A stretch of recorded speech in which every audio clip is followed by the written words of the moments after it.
Hello, my name's Robert Corcoran and I'm a retirement specialist at Scottish Widows. Here at Scottish Widows, we want to help our customers make the most of their pension savings in retirement. Now let's kick off with some really good news. In general, people are living longer, healthier lives than ever before. Now it used to be that most people would stop working at a given date and enjoy a short period of active retirement. But now, as life expectancy continues to increase, people are remaining healthier for longer and are enjoying a more active retirement for longer. So it's not as common for people to stop working altogether as soon as they hit their retirement age. So if you've started to think about what you will do with the later stages of your life and how you will afford to make the most of this later life, then you should be looking at your pensions, investments and other savings.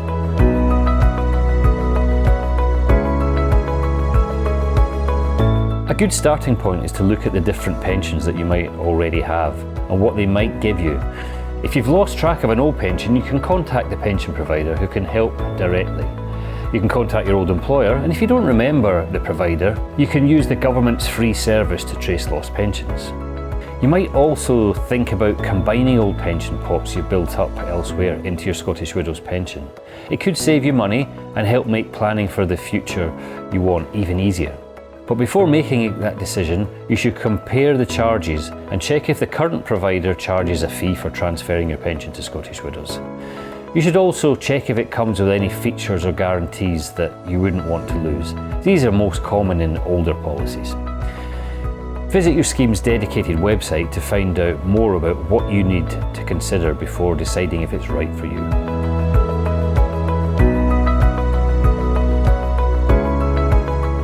You may receive a regular income from the government. In this current tax year, £185.15 is the weekly state pension, which equates to just over £9,600 a year. For most people, this is a really big part of their income in retirement. Now you should visit the government website for a state pension forecast. This will tell you what you could get and at what age, and of course whether you've actually got any gaps in your national insurance contribution history, because you might be able to make up those gaps to boost your state pension to the full amount. You should also include any other savings that you have to work out the total income that you might get. If you need to boost your savings, you should think about increasing your regular payments if you can, and your employer may increase their payments too. You could also consider making lump sum payments if you receive a bonus, a windfall or an inheritance, as you may well benefit from tax relief in that as well.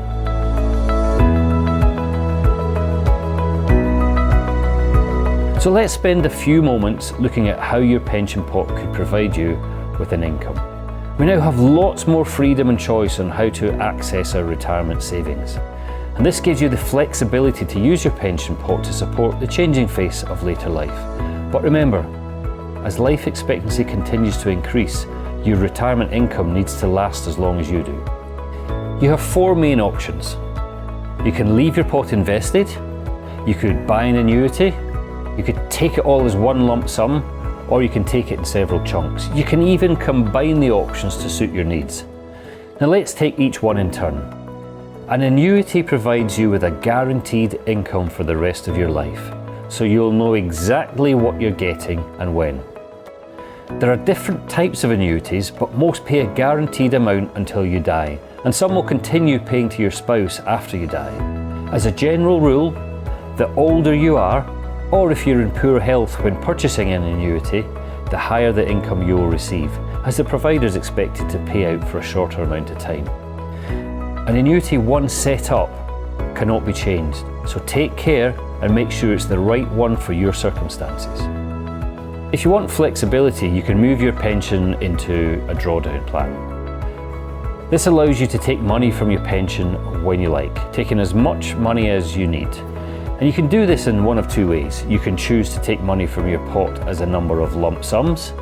This option is known as partial encashment, and each lump sum withdrawal will be made up of a 25% tax-free amount, with the remaining 75% being taxed as income. You can also choose to take up to 25% of the value of your fund as a tax-free cash lump sum, and any withdrawals over and above your tax-free lump sum will be taxed in full as income. With flexible access to your pension, the rest of your pension pot is left invested, so it has the potential to grow. You can actually also choose to buy an annuity with the money in your flexible access plan at a later date. Remember though, with the drawdown option, there are no guarantees, and you could run out of money if you don't budget properly. Another option is to take your entire pension in cash. 25% of the value of your pension pot will be tax-free, and the remaining 75% will be added to the rest of your income and taxed at your highest marginal rate. You should consider your tax position and ongoing retirement income needs if you do this.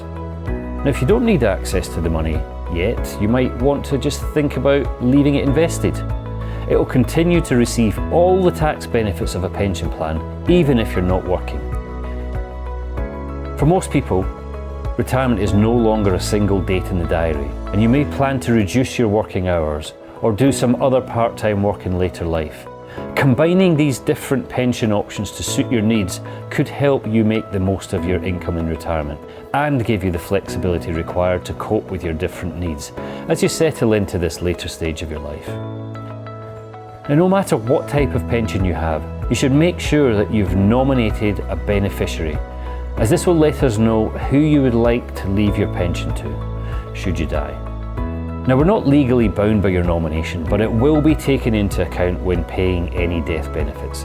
And so it's really important to keep this information up to date, as your wishes and circumstances may change. Now, you can find more information about your options at retirement on your scheme's dedicated website. I do hope this session has encouraged you to think a bit about the retirement that you'd like and how your pension can help enable a rewarding later life. I'm now going to be joined by my colleagues Martin and Monica, who will share their top tips for someone who's approaching retirement. It's great to be joined by Martin and Monica here to explore some of the questions that we get asked by people approaching retirement. First of all, can you guys just give me your top tips? Martin, what's your top tip for people approaching retirement? I think there's a number of different things to think about, but really something that everyone should really have a look at as they're approaching retirement is the PensionWise website. It's a fantastic place to get some really useful information and guidance, particularly on things when we're talking about complicated tax situations, etc., money purchase, annual allowance, for example. It's really good to have that backup and that guidance from PensionWise. And if you're over 50, you're entitled to a sit-down session with them as well, aren't you? Absolutely, yeah. So, of course, face-to-face sessions might not quite be happening as yet, but hopefully in the very near future, anyone over the age of 50 is entitled to one free face-to-face appointment. Brilliant. Monica, what would your top tips be? Absolutely echo what Martin said about, one great place to start is your scheme's dedicated website. You're going to find so much information on there about your workplace pension. There's also going to be tools and calculators to help you with your planning as well. So definitely one place to start. So one of the things that we're seeing a lot more of is that people are actually taking pension benefits and then going back to work. There's no longer that idea that you work for one company for 40 years, you get to a magical date, you get a golden watch, you stop working, and you never go back to work again. So how does it impact people if they actually take pension benefits and then go back to work? That's a great question, Robert, and it is something that we get asked quite a lot. There's many reasons that you might choose to work part-time in your retirement, just because you want to keep going or something like that. But you might also consider taking some of your pension benefits. So can you actually continue working? Absolutely, you can. So you can continue working and drawing on your pension if you would like to do so, but there are some tax implications to that you will have to consider. Okay, so you've got the flexibility to do both those things. Brilliant. And what about when it comes to investment, Martin? So we kind of know how it works before you get to retirement, but how does investments work within your pension scheme if you're already around and at retirement? So I think it's really useful to understand your pension investments in general. So as you're approaching retirement, we will start to think about reducing the risk that's involved in your pension investment. So particularly if you're part of a default fund, for example, with Scottish Widows, we will automatically take care of that for you. As you're getting closer to retirement, we will continue to decrease the amount of risk that's in your investment. When it comes to retiring though, when it comes to taking your pension benefits, depending on what options you take, for example, if you take a flexible access option, we actually will still continue to invest your money on your behalf to try and grow that even further. So it's worth exploring the options, and again, you can find a lot of information on your scheme-specific microsite. So Martin, even as people are getting older, is there still an opportunity for them to invest in sustainable investments? Absolutely, yeah. So Scottish Widows has committed to being a sustainable company. We're targeting net zero, not only for ourselves as a company, but for our investments, where we invest all around the world. We're making sure that we're making sensible and of course governed decisions about where we invest. So no matter what stage of life you're at, when it's coming towards retirement, whether you're a little bit younger or even in retirement, then absolutely there's always an opportunity to have sustainable investments. So as people approach retirement, one of the things that they look to do is to gather all their pensions together. And I wonder, is there any help for tracing down any pensions that you might have lost track of? Absolutely, Robert. So there's actually a pension tracing service, which is a free government service. So you can actually access that online, or by just simply picking up the phone, and you'll be able to track down all your pensions. And as Robert mentioned there, that might be something that you consider as you're a little bit closer to retirement, if you think it might be easier to have all your pensions in the one place, but it's completely personal choice. I think just to add on to the top of that as well, it is a really fantastic service. The only thing you really need to know is where did you work and when, and that will really help the tracing service to track down where you were, where your pensions were, and of course you can then find who the supplier of that pension is. Okay, and a final question that we often get asked, as people are getting older and they're thinking about taking their benefits, they also start to think a little bit more about what happens to my pension if I die. So I don't know if one of you could answer that question. So yeah, really fantastic question, Robert, and one thing that we all really need to be aware of, if we've not done so already, is to make sure we've completed our nomination of beneficiaries form.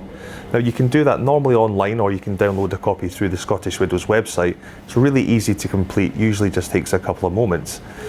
When it comes to thinking about, of course, that dreaded time in our lives where we might no longer be here, it's best to be prepared and think about our loved ones and who we might leave that money behind to. So if your circumstances do change, you can actually update the nomination of beneficiaries form at any time. But when it comes to the rules around nomination of beneficiaries, there are a few things we need to think about. Now, of course, this is more for our loved ones than it will be for ourselves. However, if we think about the tax implications, for example, if you were to die over the age of 75, then whoever you leave that money behind to, as they access the money, as they withdraw it, they'll start to pay tax on that money, normally at their marginal rate. However, if you've died under the age of 75, then whoever accesses the money that you've left behind normally actually doesn't pay any tax at all. So of course, benefits there for your loved ones. So really do make sure that you have completed that nomination of beneficiaries form. Okay, Martin, Monica, thank you very much for your top tips for people approaching retirement.